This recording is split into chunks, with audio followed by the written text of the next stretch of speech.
नमस्कार दोस्तों, मैं अखिलेश विश्वकर्मा आप लोगों का स्वागत करता हूं आपके अपने YouTube चैनल हिंदी अनमोल ऑनलाइन पर। दोस्तों, हम लोग काव्य शास्त्र पढ़ रहे थे। काव्य शास्त्र के अंतर्गत अलंकार को देख रहे हैं।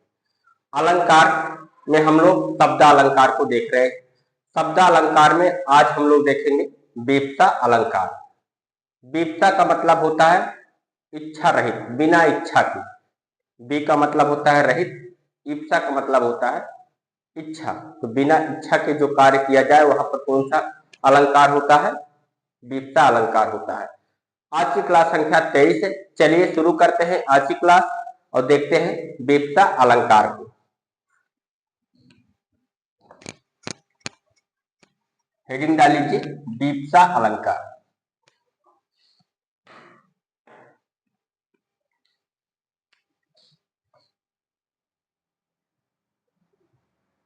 विपथा अलंकार, और ये कैसा अलंकार है?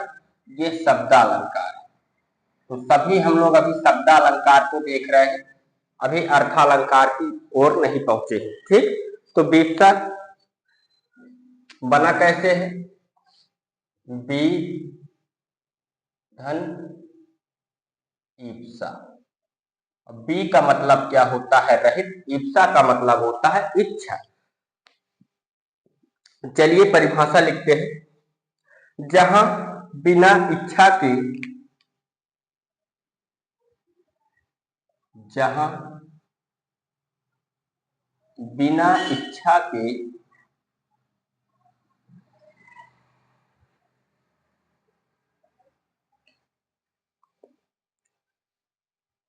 भावा आवेश, भावावेश, भावाधन आवेश से बना है भावावेश।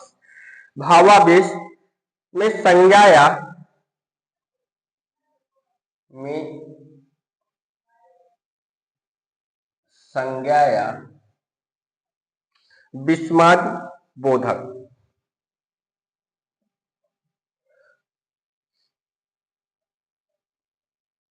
विस्मयादि बोधक।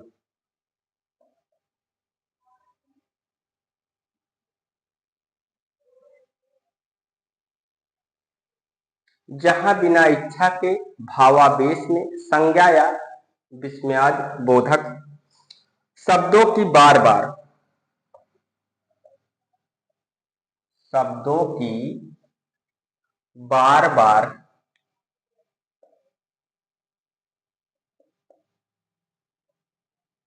बार बार आवृत्ति हो, बार बार आवृत्ति हो या बार बार आए,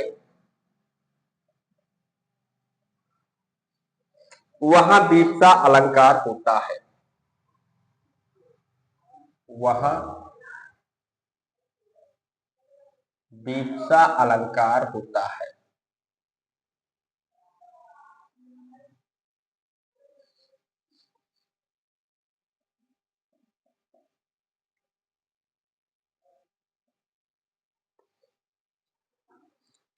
जहां बिना इच्छा के भावावेश में संज्ञा या विस्मयादि बोधक शब्दों की बार बार आवृत्ति हो, वहां कौन सा अलंकार होता है दोस्तों? वहां विपथा अलंकार होता है। अब संज्ञा या भावावेश शब्द कौन कौन से हैं? कौन से हैं ये, चलो इसको हम पहला मान लेते हैं। ठीक, अब ये दूसरी परिभाषा हो जाएगी इसकी। आश्चर्य, शोक। आप पहचानोगे कैसे कौन से शब्द आएंगे यहां पर? आश्चर्य, शोक,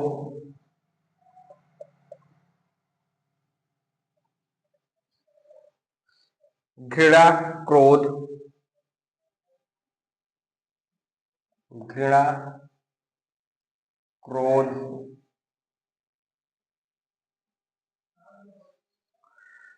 आदि भावों को प्रकट करने के लिए, आदि भावों को प्रकट करने के लिए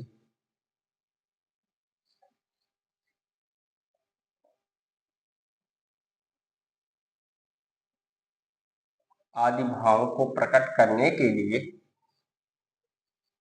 जहां एक ही शब्द का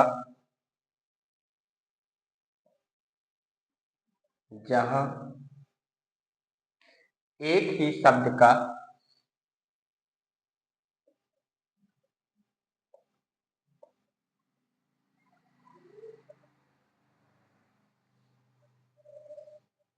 बार बार प्रयोग किया जाए, एक ही शब्द का बार बार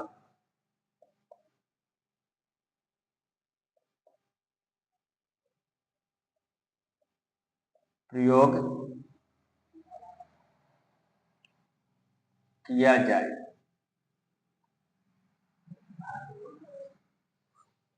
वहां विवक्षा अलंकार होता है, वहां विवक्षा अलंकार होता है।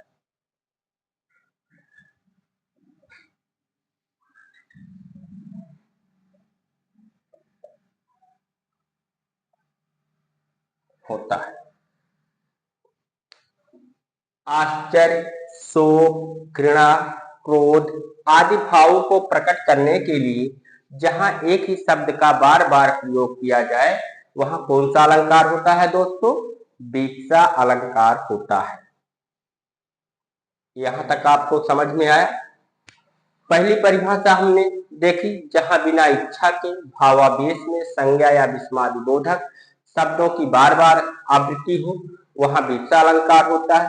दूसरी परिभाषा भी वही कह रही है, जहां आश्चर्य, शोक, घृणा, क्रोध आदि भावों को प्रकट करने के लिए जहां एक ही शब्द को बार बार, मतलब एक बार नहीं बार बार प्रयोग किया जाए, वहां विवक्षा अलंकार होता है।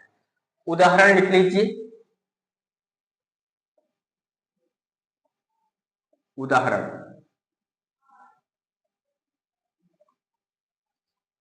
धिक धिक तेरी माता को। अब देखो दो बार आया धिक धिक, तो ये क्या है?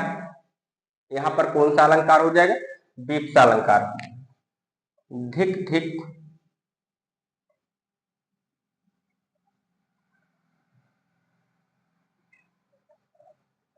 तेरी माता को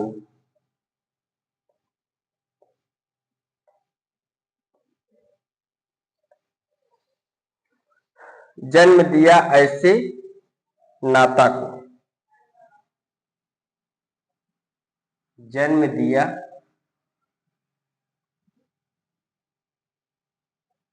ऐसे नाता को। धिक धिक तेरी माता को जन्म दिया ऐसे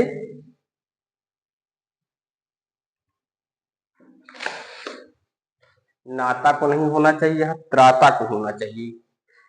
धिक धिक ऐसी माता को जन्म दिया, धिक धिक तेरी माता को जन्म दिया ऐसे त्राता को करिए, यहां नाता नहीं त्राता, सही शब्द त्राता होगा, त्राता को।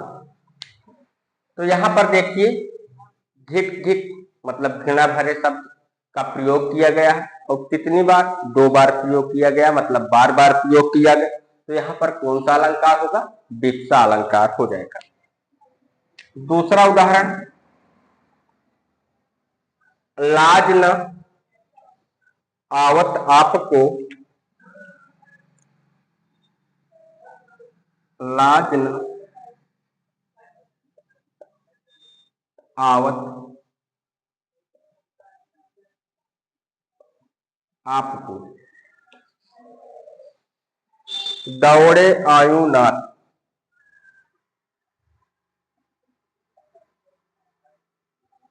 दौड़े आयु नाथ।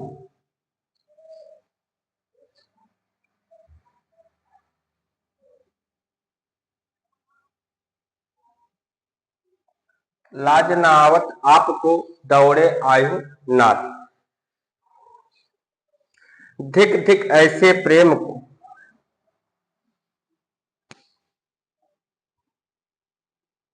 धिक धिक ऐसे प्रेम को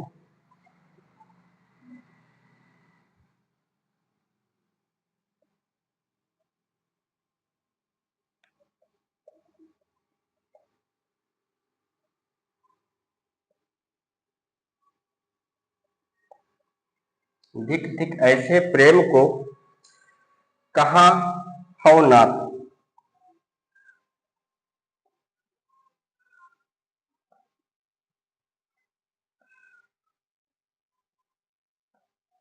तो यहाँ पर घृणा वाले शब्द देखो, यहाँ पर भी टिक टिक आया हुआ था और यहाँ पर, तो ये इसमें कौन सा अलंकार है? बीप्सा अलंकार। तीसरा उदाहरण देख लीजिए। उदाहरण आप ध्यान रखिएगा, इन्हीं उदाहरणों से आपका काम हो जाएगा। ठहर ठहर रे नीच तू,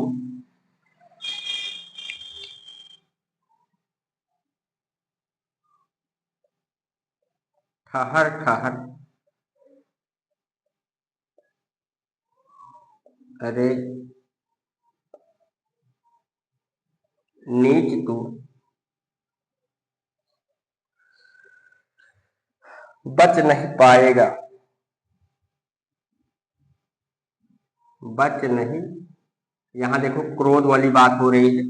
ठहर ठहर रे नीच तू, बच नहीं पाएगा।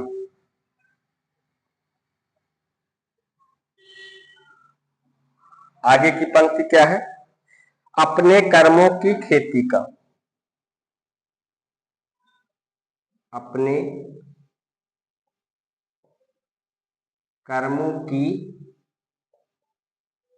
खेती का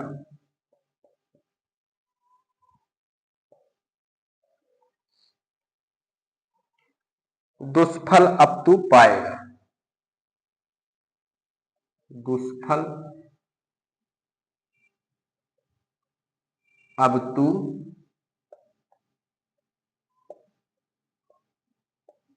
पाएगा। ये दूसरी पंक्ति है। ठहर ठहर रे नीच तू, बच नहीं पाएगा, अपने कर्मों की खेती का दुष्फल अब तू पाएगा। इसमें देखो क्रोध वाली बात हो रही है और ठहर ठहर मतलब भावावेश में कह रहे हैं, ठहर ठहर रे नीच तू, बच नहीं पाएगा। तो यहाँ पर कौन सा अलंकार हो जाएगा? यहाँ पर बीप्सा अलंकार हो जाएगा। इसके अलावा एक उदाहरण और लिख लीजिए। शिव शिव शिव कहते हो,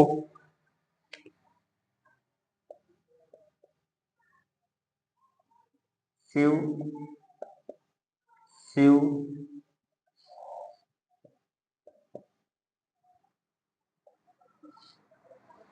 कहते हो, यह क्या?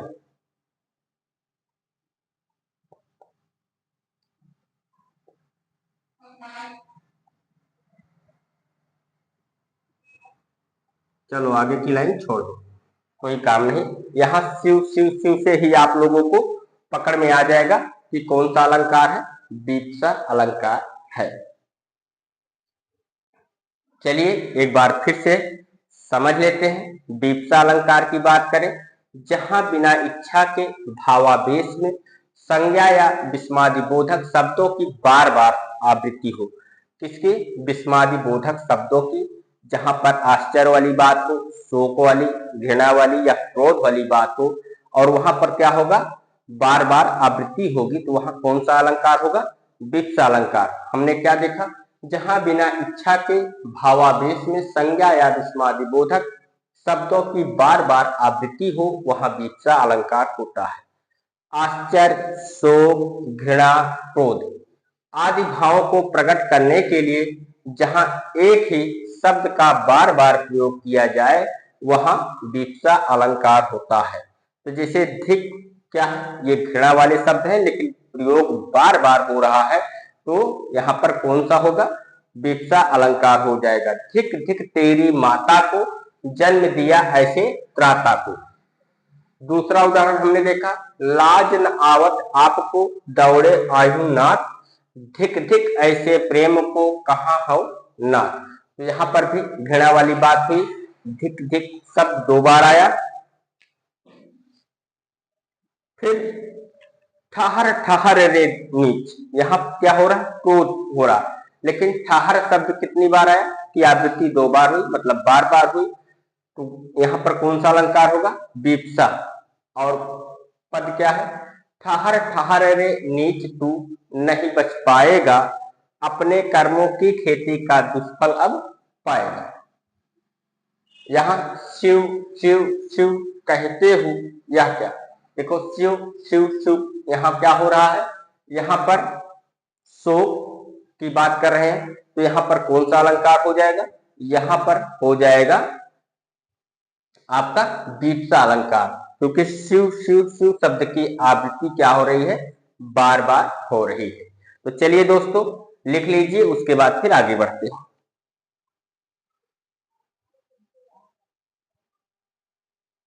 हो गया, चले आइए आगे बढ़ते हैं।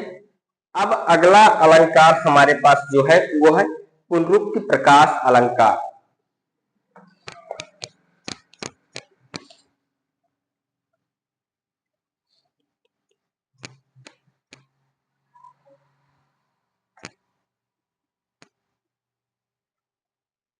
चलिए हेडिंग डाल लीजिए, पुनरुक्ति प्रकाश अलंकार।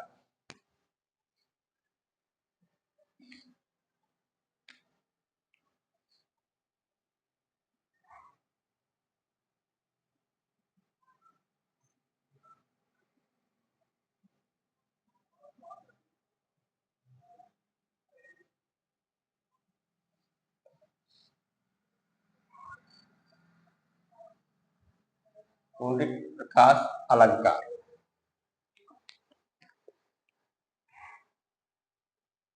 चलो इसकी परिभाषा लिखते हैं। जहां एक ही पद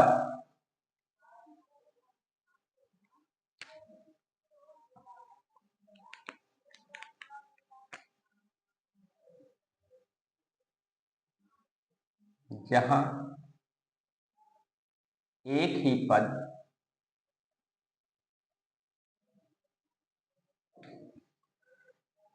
उसी स्थान पर दो बार, उसी स्थान पर दो बार आए,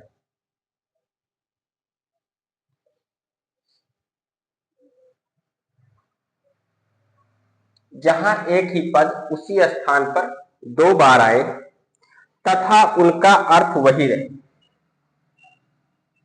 तथा उनका अर्थ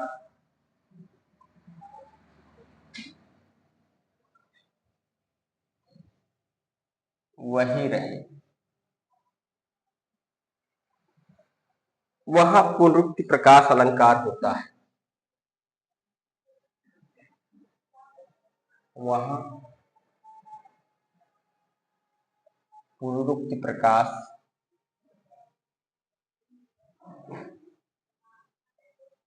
अलंकार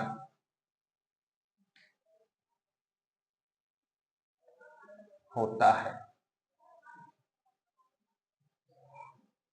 चलिए उदाहरण देख लेते हैं।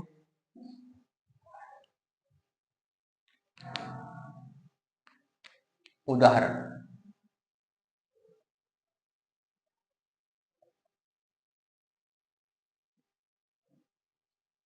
उदाहरण में ठौर ठौर बिहार करती,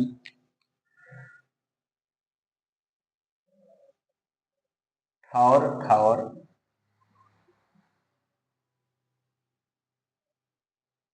बिहार करती,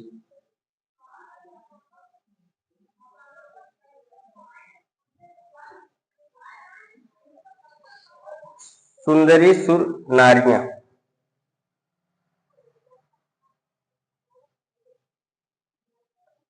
सुंदरी सुर नारियां,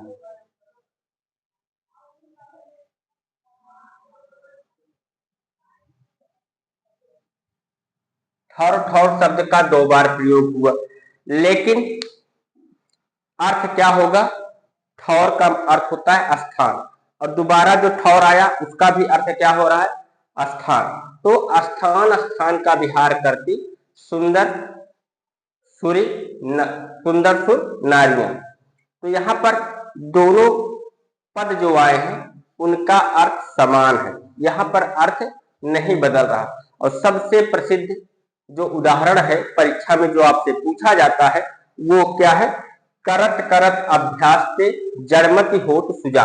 तो यहाँ जो करत करत शब्द का प्रयोग हुआ है उसका अर्थ जो है एक ही है, उसका अर्थ बदलता नहीं है।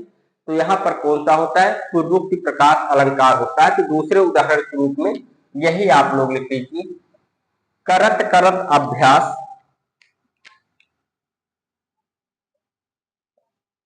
करत करत अभ्यास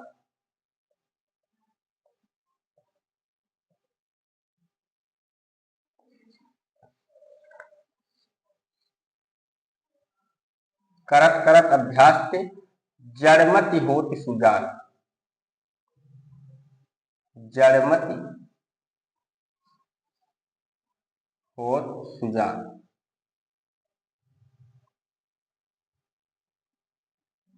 एक उदाहरण और लिखवा देते हैं, धीरे धीरे हिम,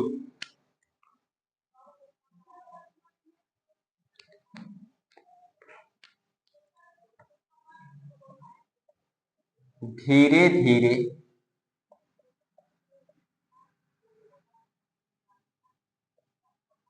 हिम आच्छादन हटने लगा,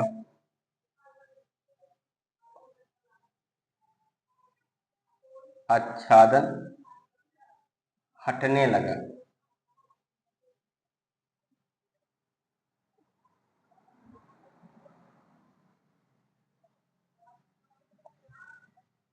धीरे धीरे हिम आच्छादन हटने लगा धरातल से।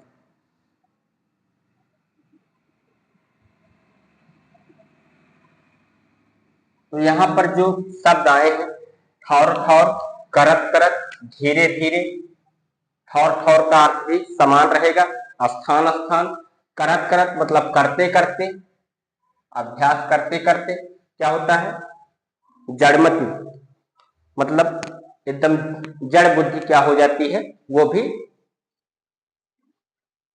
विद्युता को प्राप्त हो जाती है। धीरे धीरे का मतलब क्या हुआ कि धीरे धीरे, दोनों शब्द का क्या हो रहा है, अर्थ समान निकल रहा है।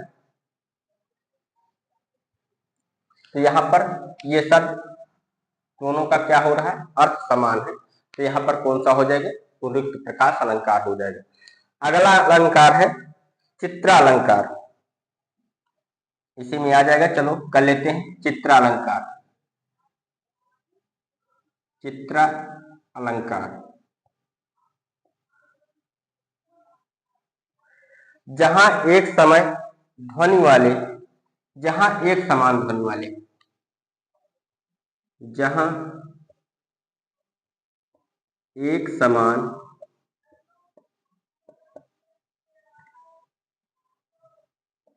ध्वनि वाले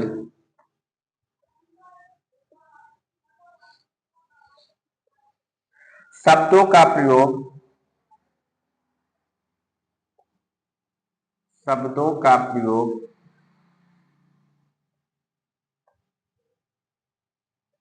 इस तरह किया जाए कि, इस तरह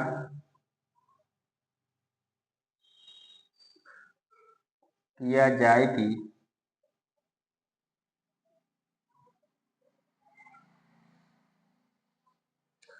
उनका हृदय में एक चित्र सा, उनका हृदय में एक चित्र सा,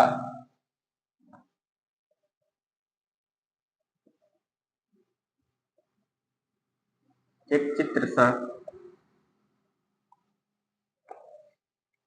उपस्थित हो जाए, उपस्थिति हो जाए।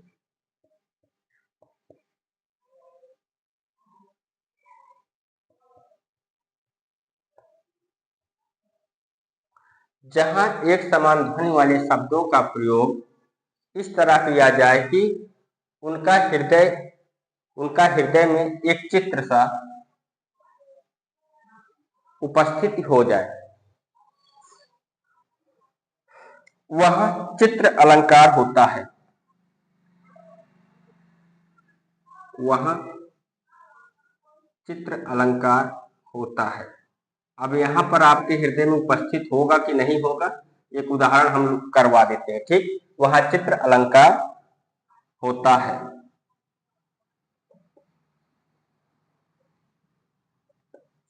उदाहरण लिख लीजिए, ध्रुव जो गुरुता तिनको।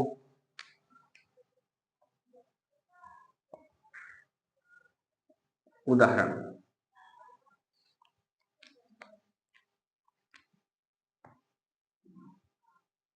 ध्रुव जो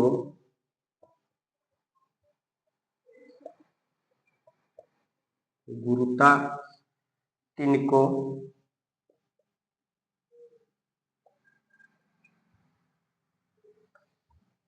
गुरभूषण दानी बड़ा।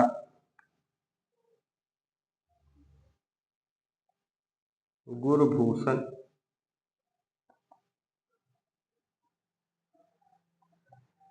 दानी बड़ा।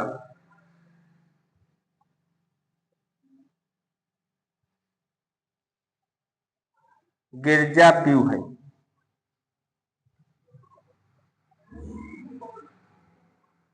गिरजा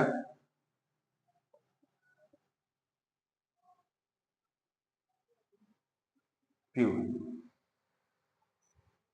है जो हरता तिनको। है जो हरता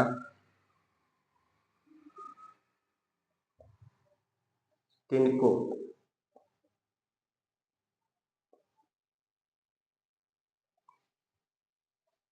तरभूषण दानी बड़ो।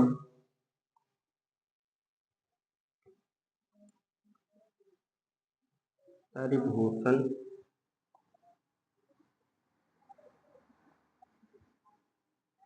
दानी बड़ो सिरजा शिव है।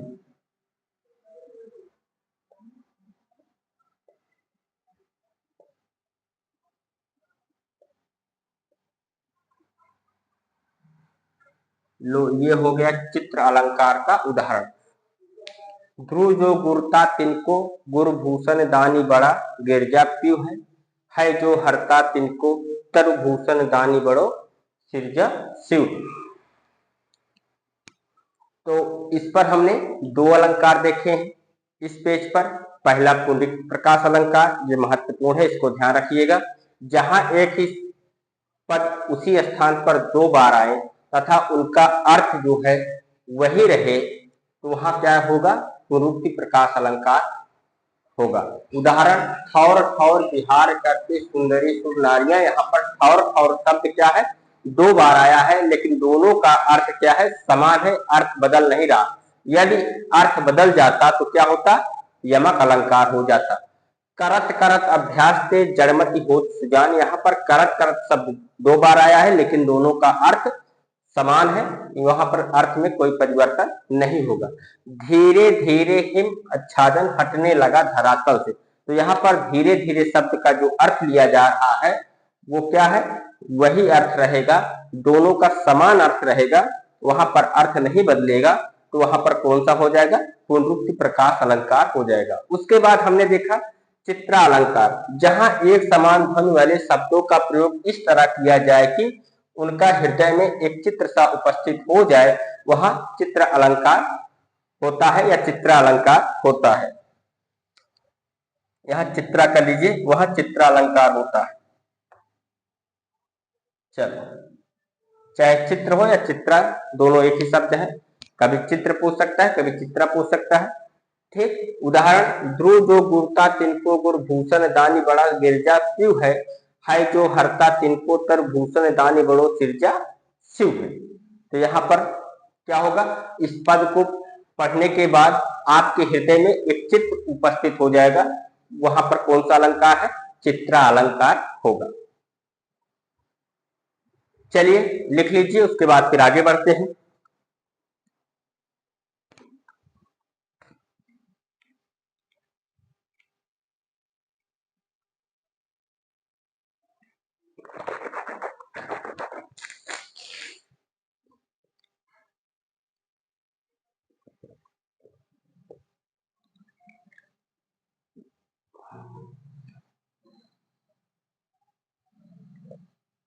हो गया दोस्तों। अगला अलंकार हम लोग देख रहे हैं पुनरुक्त वदाभास अलंकार।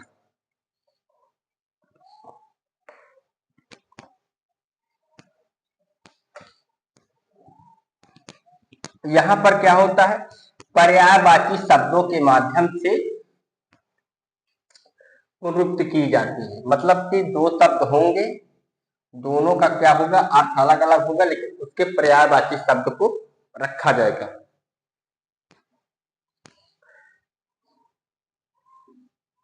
अलंकार कौन सा है, पुनरुक्त वदाभास अलंकार।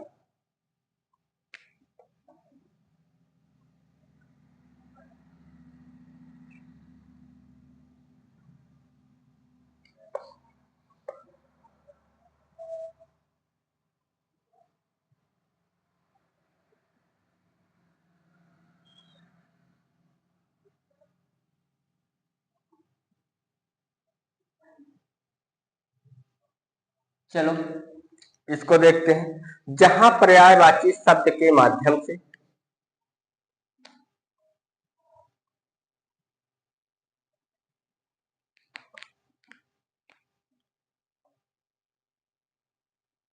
जहां पर्यायवाची शब्द के माध्यम से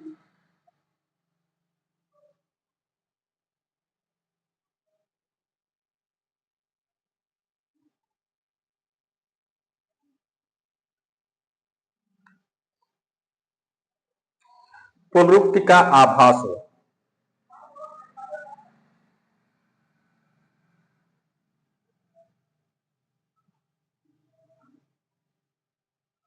का आभास हो।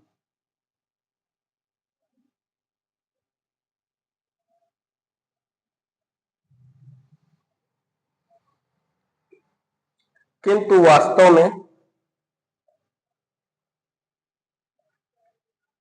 वास्तव में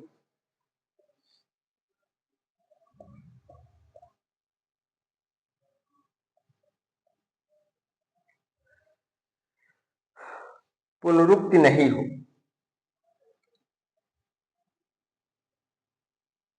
पुनरुक्ति नहीं हो।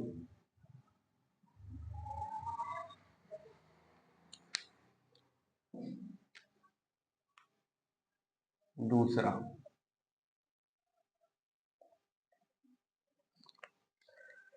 जहां किसी शब्द के पर्यायवाची शब्दों का जहां किसी शब्द के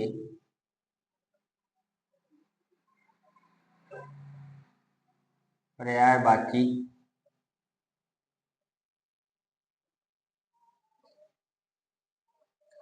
शब्दों का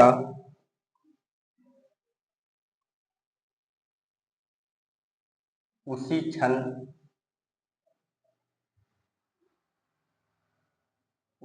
या पद कह सकते हैं, उसी क्षण या पद कह सकते हैं, में प्रयोग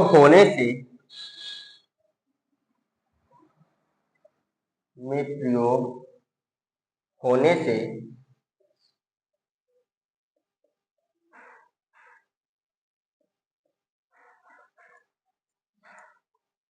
पुनरुक्ति लगे।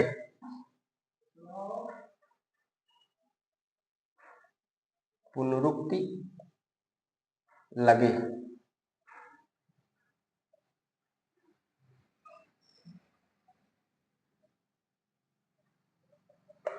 किंतु पुनरुक्ति नहीं। किंतु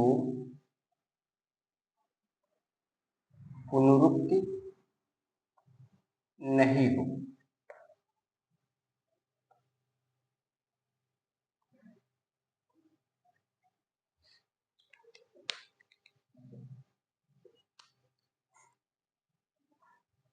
तीसरी पहचान, जहां पर्यायवाची शब्द आए जहां, ये सबसे सरल है, जहां पर्यायवाची शब्द आए, इससे आप लोग आसानी से समझ सकते हैं। जहां पर्यायवाची शब्द आए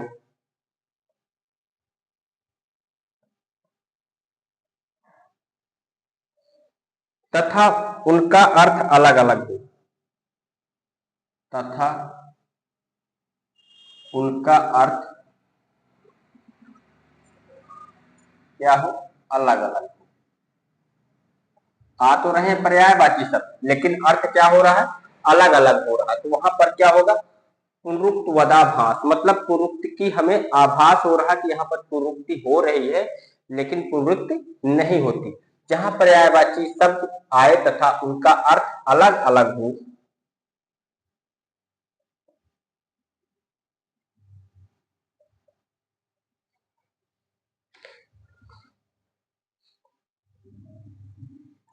अब आइए उदाहरण देख लेते हैं इसके।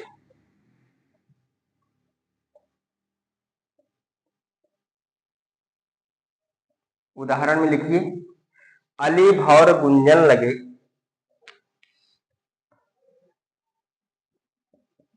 अली भौर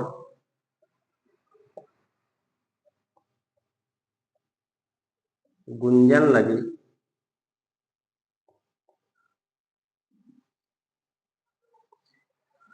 होने लगे दलपात,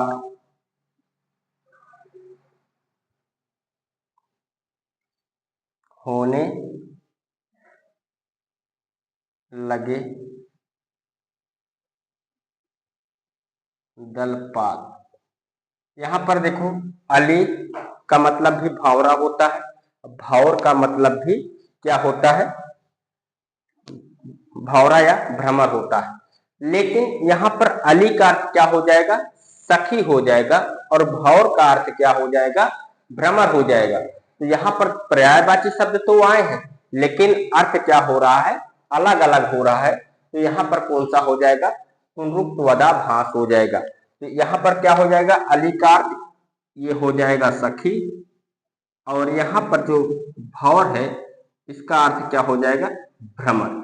है तो पर्यायवाची शब्द, लेकिन अर्थ क्या ले रहे हैं, अलग अलग ले रहे हैं। तो यहाँ पर क्या हो रहा है, पुनरुक्त वदाभास अलंकार होगा। ठीक, अली का अर्थ किससे लेंगे, अली का अर्थ भी क्या होता है, भ्रमर होता है, और अली का अर्थ क्या होता है, सखी। लेकिन यहाँ पर अली का अर्थ किससे लेंगे, सखी का, और भौर का अर्थ किससे लेंगे, भ्रमर से। अगला उदाहरण लिखिए, दूसरा, दूल्हा बना बसंत, दूल्हा बना बसंत, दुल्हन बनी पृथ्वी,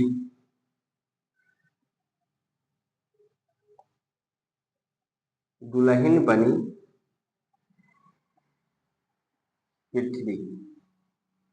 अब यहाँ पर बना और बनी शब्द क्या है, एक दूसरे का पर्यायवाची है, लेकिन यहाँ पर क्या हो रहा है, दूल्हा बन गया, और बनी का मतलब बन गई। ठीक, तो अलग अलग अर्थ में ले रहे हैं। तो यहाँ पर क्या होगा, पुनरुक्त वदाभास हो जाएगा। एक उदाहरण और लिख लीजिए, शिव शंकर हर भाव मेरे,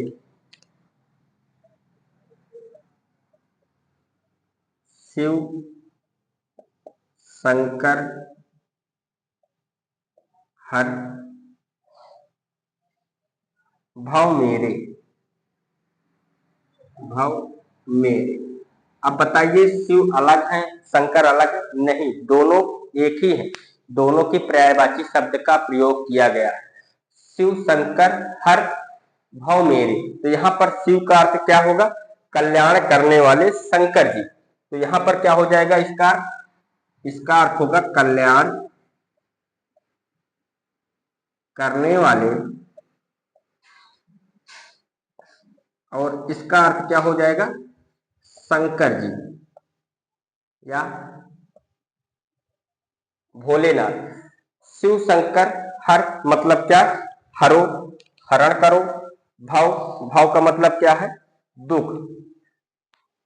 मेरे संसारिक सुखों मेरे संसारिक दुखों का, सुखों का नहीं, मेरे संसारिक दुखों का शंकर जी हरण कर लीजिए। तो यहाँ पर शिव क्या है तो शंकर क्या है, ये एक दूसरे के पर्यायवाची हैं, लेकिन अर्थ जब हम ले रहे हैं इसका, तो क्या ले रहे हैं, अलग अलग अर्थ में आ रहा है। तो यहाँ पर क्या हो जाएगा, पुनरुक्तवदाभास हो जाएगा, क्योंकि हमें आभास तो हो रहा है कि एक ही शब्द है, लेकिन वो शब्द क्या है, अलग अलग है। हो गया दोस्तों। चलिए यहाँ पर लिख लीजिए। तो यहाँ पर आप एकदम आसानी से समझ सकते हैं, बना मतलब बन गया, बनी का मतलब बन गई। यहाँ आपको लिखाने की जरूरत नहीं थी। आइए इस पेज को एक बार रिपीट कर लेते हैं।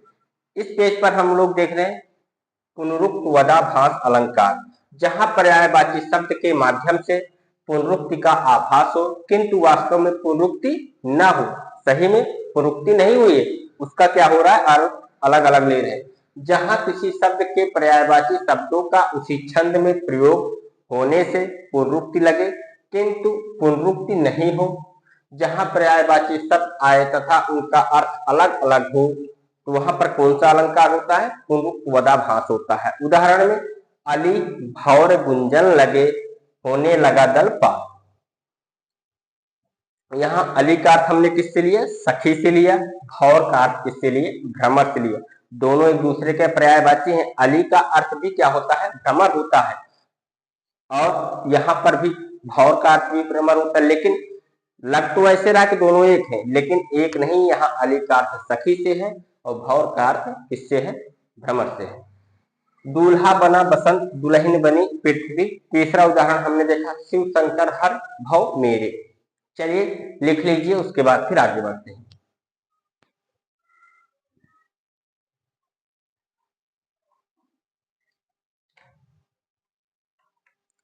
हो गया दोस्तों। चलो अब अगला जो अलंकार हम देखने चल रहे हैं वो है वक्रोक्ति अलंकार, और ये भी शब्द अलंकार है।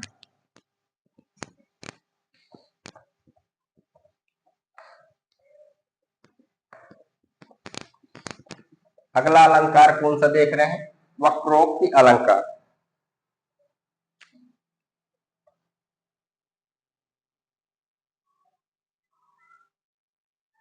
वक्रोक्ति अलंकार,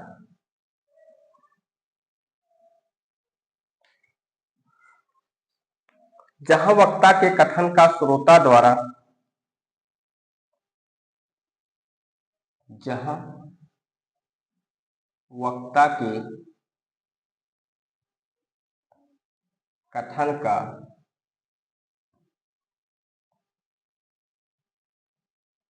श्रोता द्वारा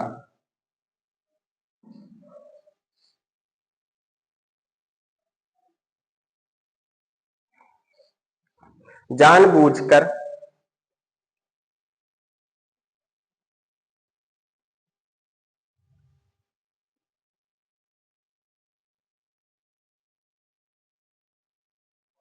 जानबूझकर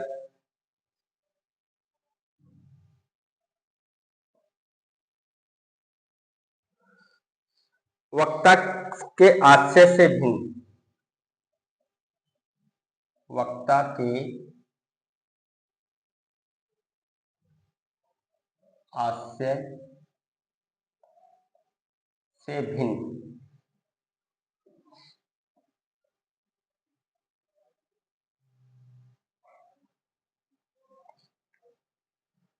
अर्थ ग्रहण किया जाए,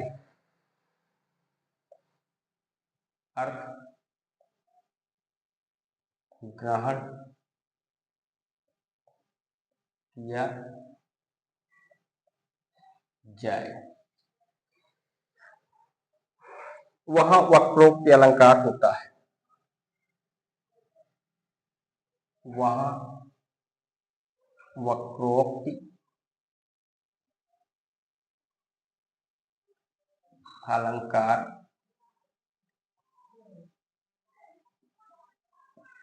होता है।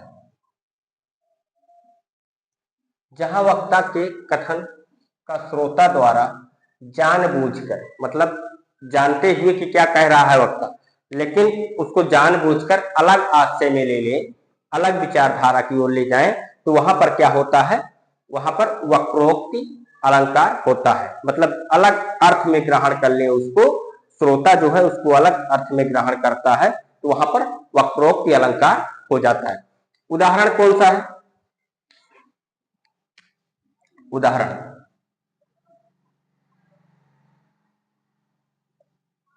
उदाहरण में देख लीजिए, भिक्षुक कित को गए गिरजे।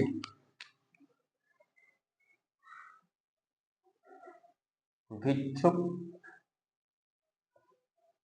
कित को गए गिरजे।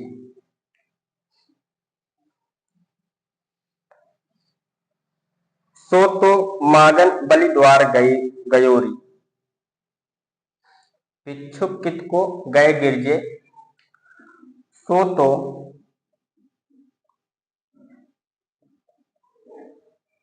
मांगन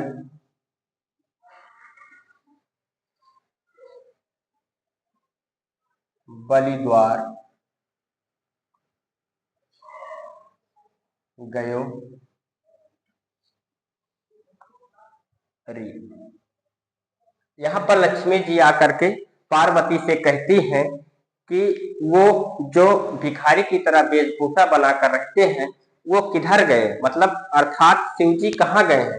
तो अब ऐसी बात पर पार्वती को थोड़ा सा वो लगा, उन्होंने जवाब में क्या कहा, सो तो मांगन बलि द्वार गए। और बलि के द्वार पर मांगने कौन गया था? लक्ष्मी जी के पति वामन का रूप लेकर के, अर्थात विष्णु जी मांगने गए।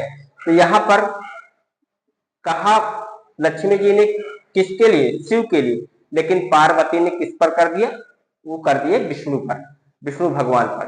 तो यहाँ पर क्या हुआ, वक्ता ने कहा कुछ और श्रोता ने जानबूझकर, जानते हुए कि वो किसको कह रही हैं, शिव को कह रही हैं कि भिक्षुक कित को गए गिरजे। मतलब पार्वती जी भिक्षुक का रूप धारण करने वाले अर्थात शिव जी कहाँ गए। तो उन्होंने क्या कहा, यहाँ पर भिक्षुक शब्द का प्रयोग किया, तो उन्होंने जानबूझकर उसका अर्थ क्या ग्रहण कर लिया, वो तो मांगने गए हैं बलि के द्वार पर। और जबकि बलि के द्वार पर मांगने कौन गया था? गए थे विष्णु जी।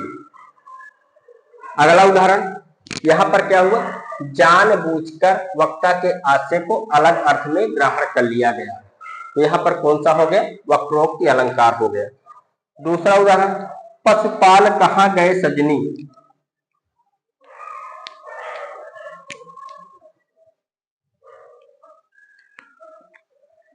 पशुपाल, पशुपाल किसको कहते हैं? शिव जी को कहते हैं। पशुपाल कहाँ गयो सजनी, कहाँ गयो सजनी। चलो ये तो क्वेश्चन हो गया। सो तो जमुना तट पर धेनु चरावन गयोरी। तो लिख लीजिए। अब इसका अर्थ क्या, किस आशय से ले रहे हैं? सो तो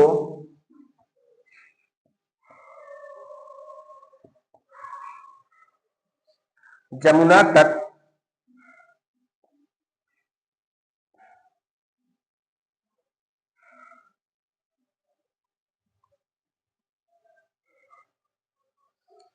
घेनु चरायो रहो री। घेनु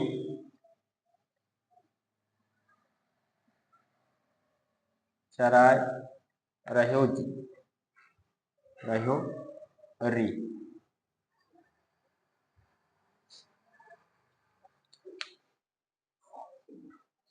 कहा किससे जा रहा है? यहाँ पर कहा गया पशुपाल कहाँ गयो रे सजनी। पार्वती जी से पूछा जा रहा है कि पशुपाल कहाँ गए हैं, मतलब शंकर जी कहाँ गए हैं। तो जानबूझकर, जानते हुए कि शंकर जी को पूछा जा रहा है, उसके बाद उन्होंने क्या अर्थ ग्रहण किया, सो तो जमुना तट गए। मतलब कि वो तो जमुना के किनारे धेन गाय चराने के लिए गए हैं। तो मतलब क्या हो रहा है, यहाँ पर अर्थ अलग ग्रहण करके जवाब के रूप में क्या दे रहे हैं कि वो तो जमुना तट पर गाय चराने के लिए गए।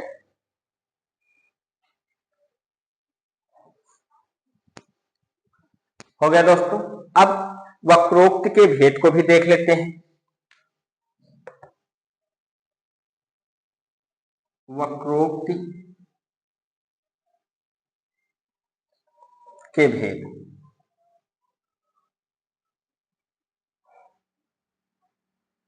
इसके दो भेद होते हैं। अगर भेद नहीं पूछे तो सारे उदाहरण किसमें कर देना, वक्रोक्ति अलंकार में कर देना। एक होता है श्लेष वक्रोक्ति, श्लेष वक्रोक्ति, और दूसरा होता है काकु वक्रोक्ति। और ये दोनों उदाहरण यदि आपसे पूछ ले भेद में तो किसमें ले जाएंगे, श्लेष वक्रोक्ति में ले जाएंगे। ये दोनों उदाहरण किसके हैं, श्लेष वक्रोक्ति के ही हमने लिखे हैं। दूसरा होता है काकु वक्रोक्ति, काकु वक्रोक्ति, ये इसके दो भेद होते हैं। चलिए इस पेज को एक बार रिपीट कर देते हैं, उसके बाद फिर आगे बढ़ते हैं। वक्रोक्ति अलंकार को हम लोग देख रहे हैं। जहां वक्ता के कथन का श्रोता द्वारा जानबूझकर वक्ता के आशय से भिन्न अर्थ ग्रहण किया जाए वहां वक्रोक्ति अलंकार होता है। तो यहाँ पर पार्वती जी जानबूझकर अपने पति के सम्मान को बचाते हुए जानबूझकर अर्थ ग्रहण कर रहे हैं। भिक्षुक कित को गए गिरजे, मतलब लक्ष्मी जी पूछ रहे हैं कि भिक्षुक कित को गए, मतलब भिखारी का रूप धारण करने वाले शिव जी कहाँ गए। सो तो मांगन बलि द्वार गए, वो तो कहाँ गए हैं, बलि के द्वार पर मांगने गए। पशुपाल कहाँ गए सजनी, सो तो जमुना तट घेन चराय रहे रे। यहाँ पर दोनों सखियां अलग अलग अर्थ ग्रहण कर रही हैं। वक्ता कहना कुछ और चाहता है और श्रोता ग्रहण कुछ और कर रहे हैं। चलिए आप लोग नोट डाउन कर लीजिए, उसके बाद फिर आगे बढ़ते हैं।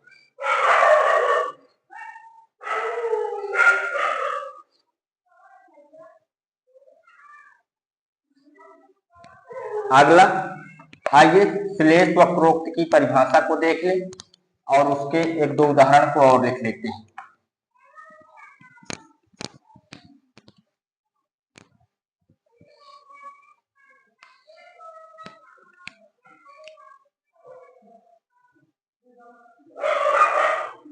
श्लेष वक्रोक्त,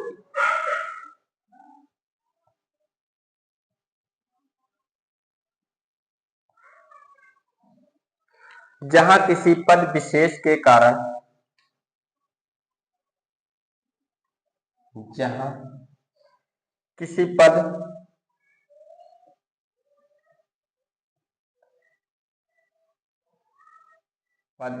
विशेष के कारण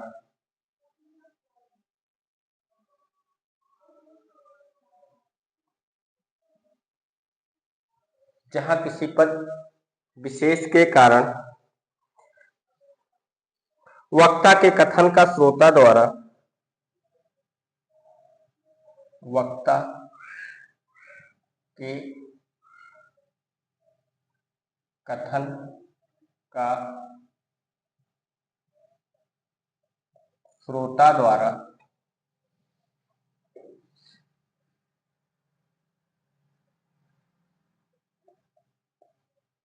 जहां किसी पद विशेष के कारण वक्ता के कथन का श्रोता द्वारा जानबूझकर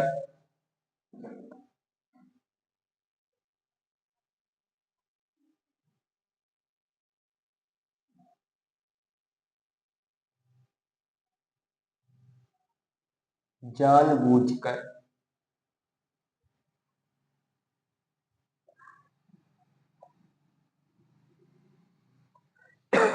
वक्ता के आशय से भिन्न,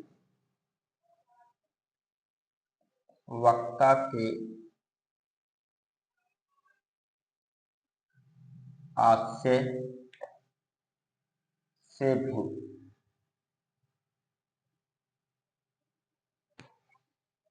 अर्थ ग्रहण किया जाए, अर्थ ग्रहण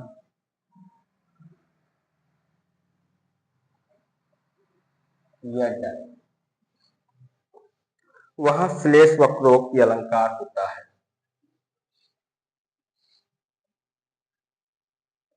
वहां श्लेष वक्रोक्ति अलंकार होता है।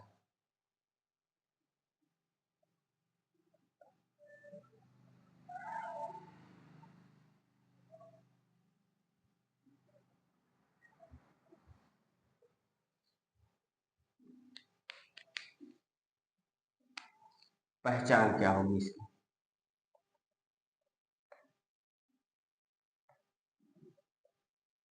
पहचान कैसे करेंगे? यदि उस पद के स्थान पर, यदि उस पद के स्थान पर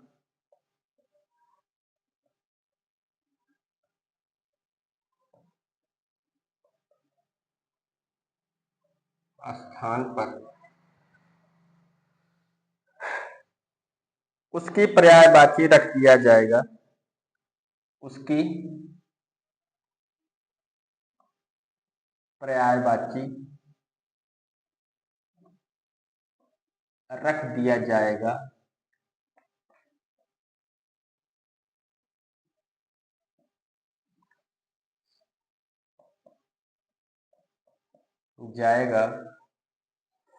तो वह अलंकार समाप्त हो जाएगा। तो वह अलंकार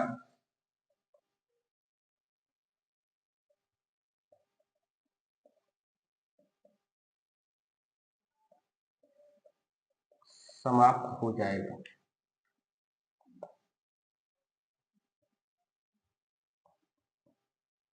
चलिए उदाहरण लिख लेते हैं।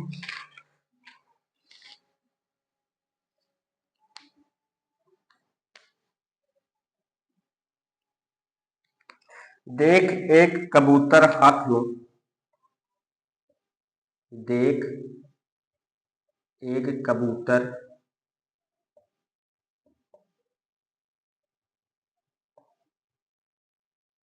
हाथ में, पूछा कहाँ अपर है, पूछा कहाँ अपर है।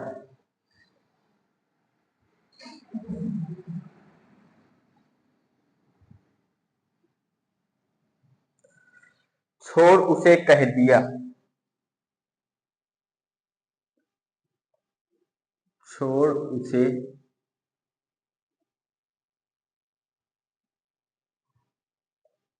कह दिया। उड़ गया अपर कहाँ सपर है, छोड़ उसे कह दिया, उड़ गया अपर कहाँ सपर है, अपर कहाँ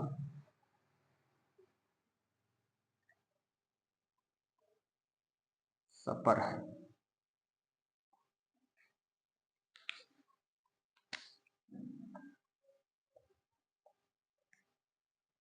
दूसरा उदाहरण, पहला उदाहरण क्या था? देख एक कबूतर हाथ में, पूछा कहाँ अपर है।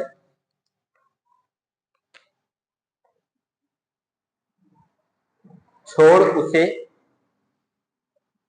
कह दिया, उड़ गया अपर कहाँ सपर है। दूसरा उदाहरण, कौन तुम,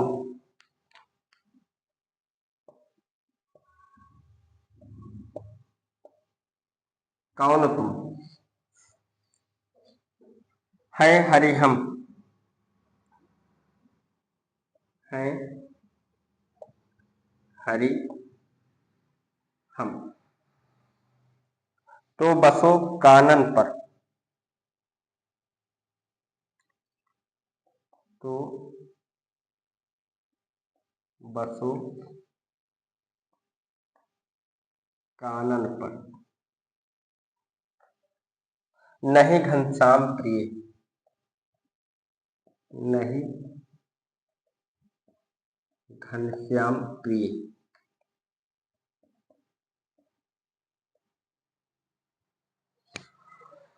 तो बरसों कित जाए,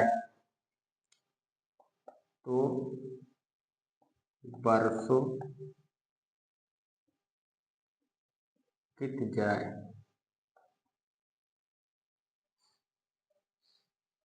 नहीं मनमोहन प्रिय, नहीं मनमोहन प्रिय।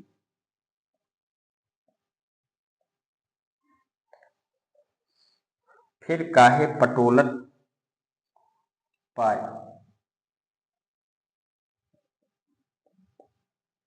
फिर काहे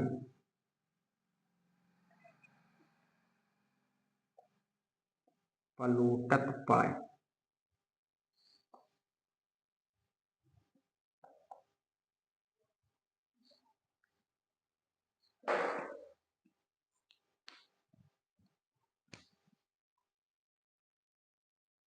चलो एक उदाहरण भी आएगा, लिख लेते हैं। और दो ही रखने दो, बहुत।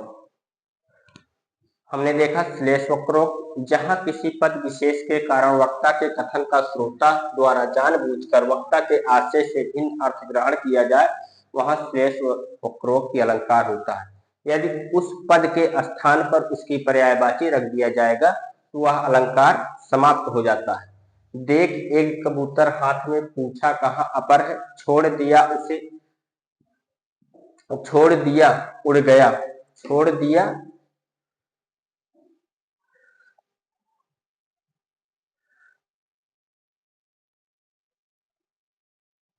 छोड़ उसे कह दिया, छोड़ उसे कह दिया, उड़ गया अपर कहाँ सपर है। दूसरा हमने देखा कौन तुम है हरि हम, तो बसों कानन पर। नहीं घनश्याम प्रिय, तो बरसों कित जाए। नहीं मनमोहन प्रिय, फिर काहे पलोटत पाए। और इस, इस पद्यांश का अर्थ आप लोगों को पहले भी बताया जा चुका है, आपको पता है। तो यहाँ पर राधा और कृष्ण की बात चल रही है। राधा जानती है कि कौन आया है, फिर भी आनंद के तौर पर क्या कर रही हैं, परेशान कर रही हैं कृष्ण को। कौन तुम, तो वो क्या बता रहे हैं, हरि हम, मतलब हम हरि हैं। तो क्या कहती हैं, तो बसो कानन पर, तो जाकर कहीं आप पेड़ों पर रहिए, कानन पर रहिए। बंदर, हरि का आप किससे ले रहे हैं, बंदर का, जानबूझकर बंदर का अर्थ ले रहे हैं क्योंकि उन्हें पता है कि कौन है, कृष्ण आए हुए। वो कह रहे हैं कि यहाँ क्या करने आए हो, आप तो वहां पर जाइए पेड़ों पर। नहीं घनश्याम प्रिय, नहीं मैं घनश्याम हूँ। तो क्या कह रहे हैं कि बादल का यहाँ क्या काम है, तो बरसों कित जाए, तो कहीं जाकर के बरसिए।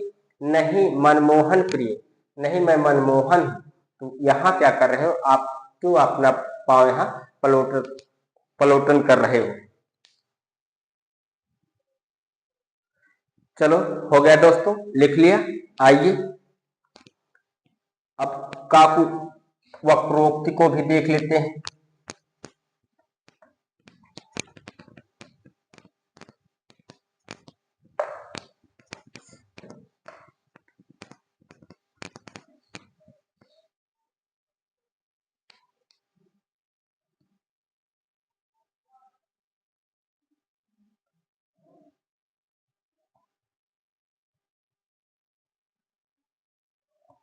चलो ये दूसरा भेद, पहला देखा था श्लेषवक्रोक्ति, दूसरा देख रहे हैं काक वक्रोक्ति। जहां काक अर्थात बोलने के, जहां काक अर्थात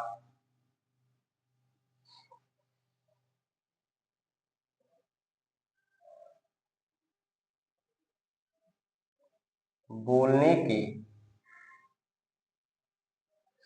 विशेष लहजे के कारण, विशेष लहजे के कारण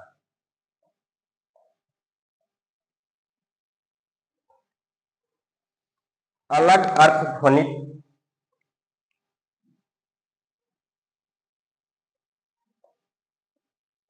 अलग अर्थ ध्वनि।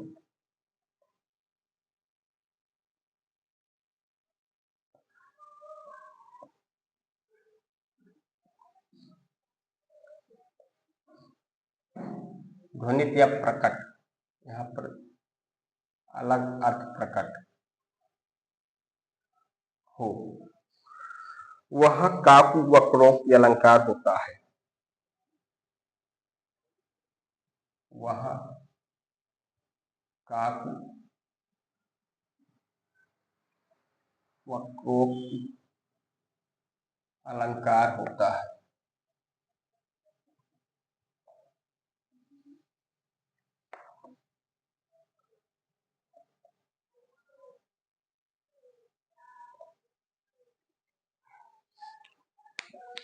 चलिए उदाहरण लिख लेते हैं एक दो।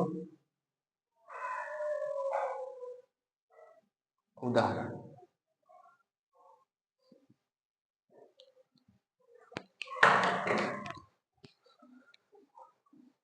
राम साध तुम साध सुजाना।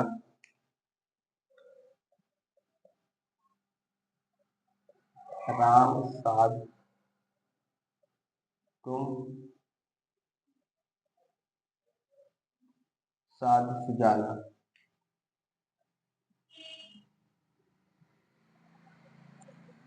राम मात भली हम पहचाना।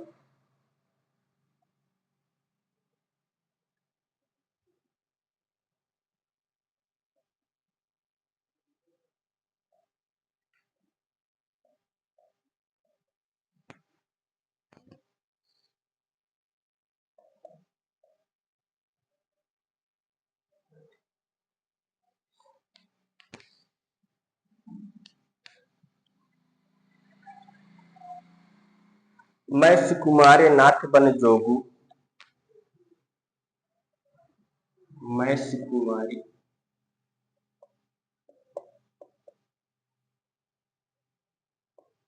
नाथ बन जोगू।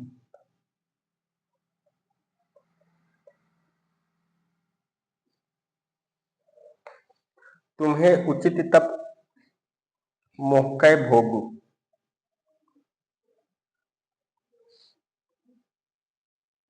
तुम्हें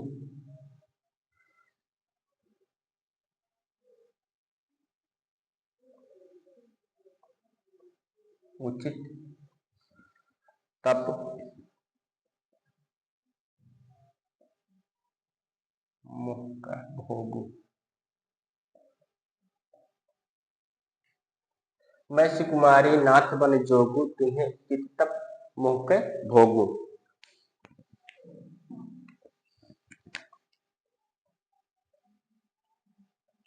एक कहो बर देत शिव। एक कहो बर देत शिव।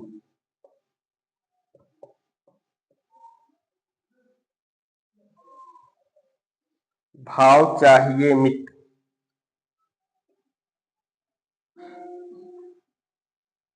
भाव चाहिए मित। सुन कह कोऊ बोले।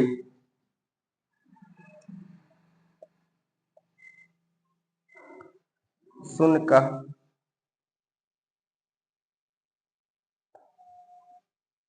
कोऊ बोले। भवई भाव चाहिए मित। भवई भाव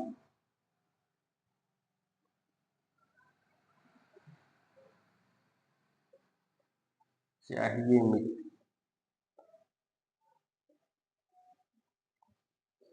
अभी जगह एक उदाहरण और लिखिए।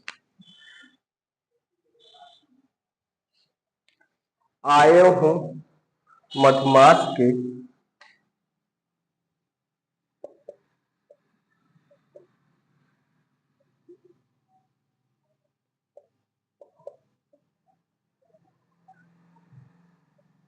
आयो हूं मधुमास के प्रीतम एहे नाही।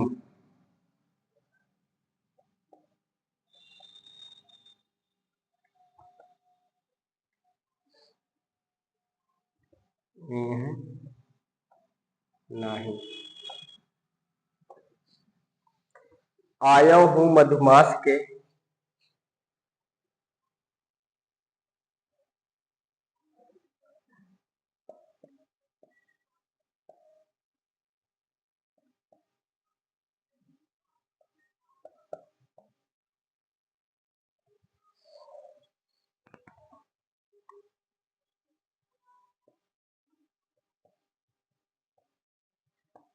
प्रीतम नहीं।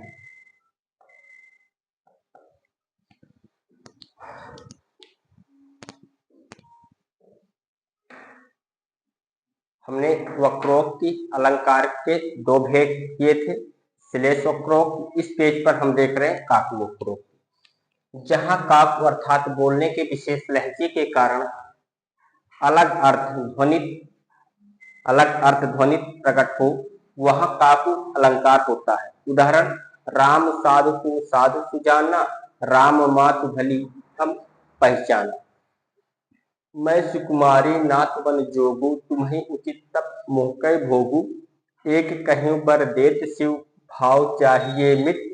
सुन कह कोऊ बोले, भवई भाव चाहिए मित। आयो हूं मधुमास के प्रीतम ये है नहीं। आया हूं मधुमास के प्रीतम ये है नहीं। चलो आप लोग नोट डाउन कर लीजिए, फिर आगे बढ़ते हैं। हो गया दोस्तों?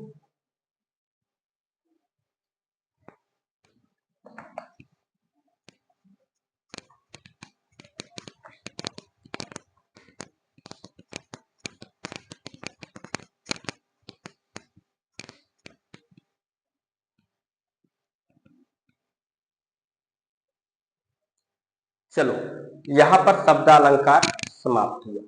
अब अगली क्लास में हम लोग देखेंगे अर्थालंकार। तो चलिए दोस्तों, आज की क्लास यहीं समाप्त करते हैं। मिलते हैं कल की क्लास में। तब तक के लिए नमस्कार दोस्तों। जय हिंद।